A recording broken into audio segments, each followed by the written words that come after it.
শালিনী নিজের মা বাবার সাথে ফতেহগঞ্জ গ্রামে থাকতো।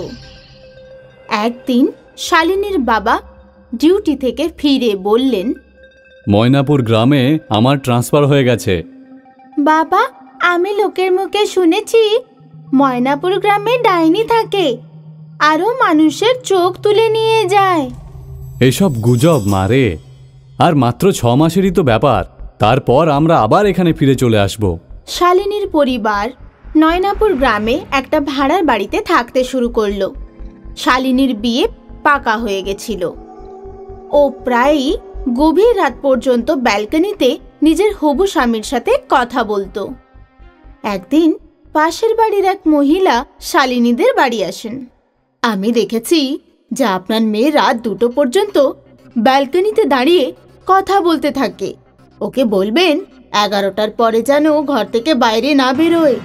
আপনি কি জানেন না যে এই গ্রামে এক চোখ তুলে নেওয়া ডাইনি থাকে? দিদি ভাই, আমরা এসব অন্ধবিশ্বাসে বিশ্বাস করি না। এক রাতে যখন শালিনীর মা আর বাবা ঘুমোচ্ছিলেন, তখন ওর মা বাবা ওর চিৎকারের আওয়াজ শুনতে পান। ওনারা দুজনে দৌড়ে গিয়ে ওপরে শালিনীর ঘরে গেলেন। মা, আমি কিছু দেখতে পাচ্ছি না। ওই ডাইনি মা, ওই ডাইনি আমার চোখ তুলে নিয়ে চলে গেছে। আরে আমার মারে, এসব কি হয়ে গেল? যখন ছেলের বাড়ি জানতে পারলো যে শালিনী অন্ধ হয়ে গেছে, তখন ওরা বিয়েটা ভেঙে দিল। ক্ষমা করো শালিনী, আমার বাবা এই বিয়েটা করতে মানা করেছেন। বাবা, আমায় আমার চোখ ফিরিয়ে এনে দাও।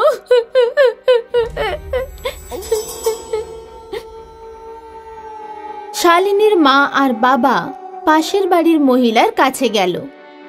দাদা, আমি তো আগেই বুঝিয়েছিলাম। দিদি ভাই, ওই ডাইনিটা কে? কোথা থেকে আসে? কোথায় চলে যায়? আর ওইভাবে চোখ তুলে নিয়ে কেন যায়? সঠিক করে তো এখানে কেউই পুরো ব্যাপারটা জানে না, কিন্তু গ্রামের লোকেরা বলে যে ওই ডাইনি তো শুধু এক চাকরানি মাত্র। এসবের পেছনে একটা তান্ত্রিকের হাত রয়েছে। ওই তান্ত্রিকটা ডাইনিটাকে নিজের দাসী করে রেখেছে। আমরা যদি ওই ডাইনিটার পিছু নিতে পারি, হয়তোবা আমরা তান্ত্রিকটার কাছে পৌঁছে যাব আর জেনে নিতে পারবো যে ও ওই ডাইনিকে দিয়ে সব কাজ কেন করায়। কিছু গ্রামবাসীরা এমনটাই করার চেষ্টা করেছিল, কিন্তু তারা আর কখনো নিজেদের বাড়ি ফিরে আসেনি। তা যা হোক না কেন, কিন্তু আমাদের মেয়ের চোখের জন্য আমাদের যা করতে হবে আমরা করব। এক রাতে শালিনীর মা নিজের আসল চোখের ওপর নকল চোখ লাগিয়ে গ্রামের চৌমাথায় দাঁড়িয়ে পড়ল। রাত 1টার সময় ডাইনি এলো। শিকার, তা আবার চৌরাস্তায়। ডাইনি শালিনীর মায়ের ওপরের নকল চোখ তুলে নিয়ে চলে গেল। তারপর শালিনীর মা বাবা ডাইনির পেছন পেছন গেলেন। ওই ডাইনি জঙ্গলের এক ভাঙা চোরা বাড়িতে গিয়ে ঢুকে পড়ল। শালিনীর মা বাবা বাইরে থেকে ওই বাড়ির ভেতর দেখছিলেন। ওখানে এক তান্ত্রিক আগুন জ্বালিয়ে মন্ত্রতন্ত্র পড়ছিল। চলে এসেছিস আমার দাসী ডাইনি। এই নেন আমার গুরুদেব। আরে মূর্খ, এটা তো নকল চোখ। কেউ তোকে বোকা বানিয়ে দিয়েছে। আমি আপনাকে 100 জনের চোখ এনে দিয়েছি, এবারে আমাকে মুক্ত করে দিন। এখন নয়, এখনো তোকে আরো 50 জনের চোখ আমাকে এনে দিতে হবে। শালিনীর মা বাবা তক্ষুনি পুলিশকে ফোন করে দেন। পুলিশ এসে তান্ত্রিককে ধরে ফেলে।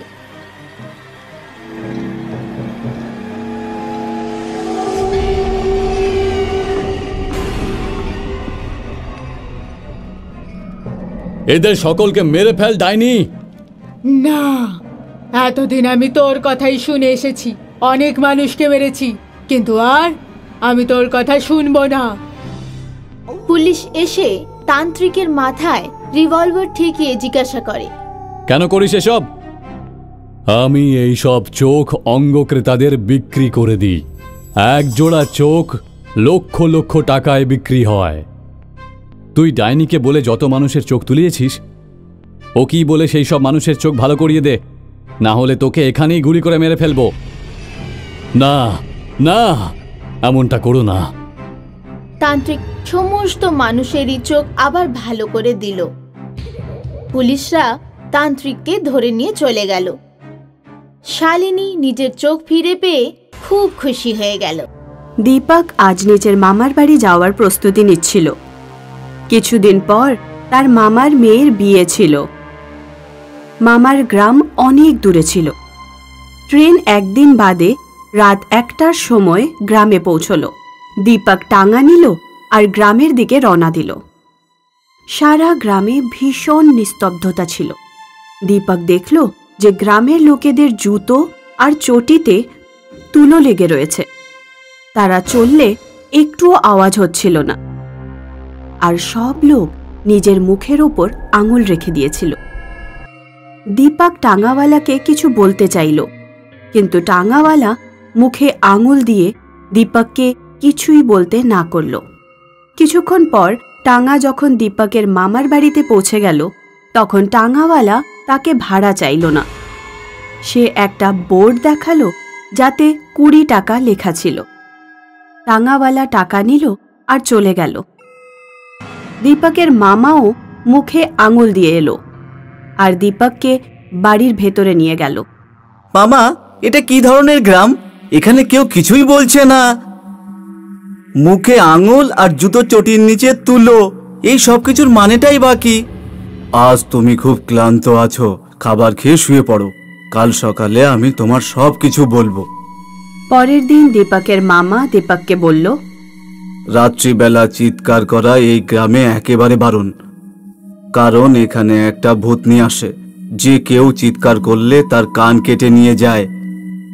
দিনে যা খুশি বলতে পারো, কিন্তু রাতে কোনো চেঁচামেচি করো না। কিছু বলার থাকলে আস্তে বলবে, তোমার গলা যেন বাড়ির বাইরে না যায়, না হলে কান আর প্রাণ দুটোই বিপদে পড়তে পারে। যদি ভূতনির মামা গরম হয়ে যায়, তাহলে কান কাটার সাথে সাথে ও প্রাণও নিয়ে নেয়। নিজের মামার কথা শুনে দীপক ভয় পেয়ে গেল। মামা, তাহলে কি বিয়েতে ডিজেও বাজবে না? ডিজে বাজবে, কিন্তু সেটা শুধু দিনে। সূর্য ডুবলেই ডিজে বন্ধ করে দেয়া হবে। রাত্রিবেলা দীপক ভয়ে ঘুমোতে পারছিল না। প্রায় 2টো নাগাদ সে কোনো কুকুরের চিৎকারের আওয়াজ শুনতে পেল। দীপক জল খাবার নাম করে উঠে গেল আর দরজাটা সামান্য খুলে সে বাইরে দেখার চেষ্টা করল। ভূতনি গ্রামে ঘুরে বেড়াচ্ছিল। একটা কুকুর তার উপর চেঁচাচ্ছিল। দীপক দেখল যে ভূতনি কুকুরের মুখ বন্ধ করে দিল আর ওকে উঠিয়ে নিজের সঙ্গে নিয়ে গেল। পরের দিন সকালে উঠে দীপক যখন বাইরে গেল, তখন সে ওই কুকুরটাই দেখল। কুকুরের কান উধাও ছিল। বিয়ের একদিন আগে ডিজে এলো। গ্রামের লোক ডিজেতে দিনের বেলা নেচে নিল। রাত হতেই ডিজে বন্ধ করে দেওয়া হলো আর সেটাকে উঠিয়ে ঘরের পেছনে রেখে দেওয়া হলো। মামার মেয়ে রেখা, যার বিয়ে ছিল, নিজের এক বন্ধুর সাথে কথা বলছিল। বিয়ের পর সমস্ত আনন্দ শেষ হয়ে যাবে, তারপর তো কেউ আমাকে ডিজেতেও নাচতে দেবে না। কেননা আজ আমি আর তুই একটু ডিজেতে নেচে নি। কিন্তু রাত হয়ে গেছে, যদি ভূতনি এসে যায় তাহলে? বিয়ের আগে এটাই আমার শেষ ইচ্ছে, আমি এটা মিটিয়ে নিতে চাই। তাছাড়া এখন মা বাবাও বাড়িতে নেই। রেখা আর ওর বন্ধু মিলে ডিজে চালিয়ে দিল আর ওরা দুজন নাচতে লাগলো। তখনই ভূতনি ওখানে চলে আসে। মনে হয় তোমরা দুজন মৃত্যুকে ভয় পাও না, তোমাদের দুজনের কান কাটতেই হবে। রেখার বান্ধবী তো পালিয়ে গেল, কিন্তু ভূতনি রেখাকে ধরে ফেলল আর ওর কান কেটে নিয়ে গেল। কিছুক্ষণ পর দীপকের মামা মামি বাড়ি ফিরল। ওরা যখন রেখাকে কাঁদতে দেখল, তখন ওরা সব বুঝে গেল। মা, তুই কি পাগল হয়ে গেছিলি? সবকিছু জেনে শুনে তুই ডিজে কেন চালালি? এখন জানি না কান কাটা মেয়ের সাথে ছেলের বাড়ির লোকেরা আদৌ বিয়ে করবে। বাবা, কিন্তু শাকচুন্নির আমার কান নিয়ে যাওয়ার কি অধিকার আছে? ও আমাদের গ্রামের লোকেদের চেঁচানোর জন্য কেন শাস্তি দেয়? আমার নিজের কান ফেরত চাই। মামা, ও ঠিকই বলেছে, আমাদের যেভাবেই হোক ওই ভূতনিকে মারতেই হবে। দীপক গ্রামের বড় বুড়োদের সাথে কথা বলল, তো তারা বলল যে পাহাড়ের ওপারে একজন তান্ত্রিক থাকেন, যে ভূতনিকে মারার উপায় বলতে পারবেন। দীপক ও তার মামা পাহাড়ের ওপারে তান্ত্রিকের কাছে পৌঁছলো। তোমাদের গ্রামে যে ভূতনি আসে সে খুবই পুরনো। কয়েক দশক আগে গ্রামে একটা মেয়ে জন্ম নিয়েছিল। তার একটা অদ্ভুত রোগ ছিল, যে কোনো রকমের চিৎকার ওর মাথায় ব্যথা করত।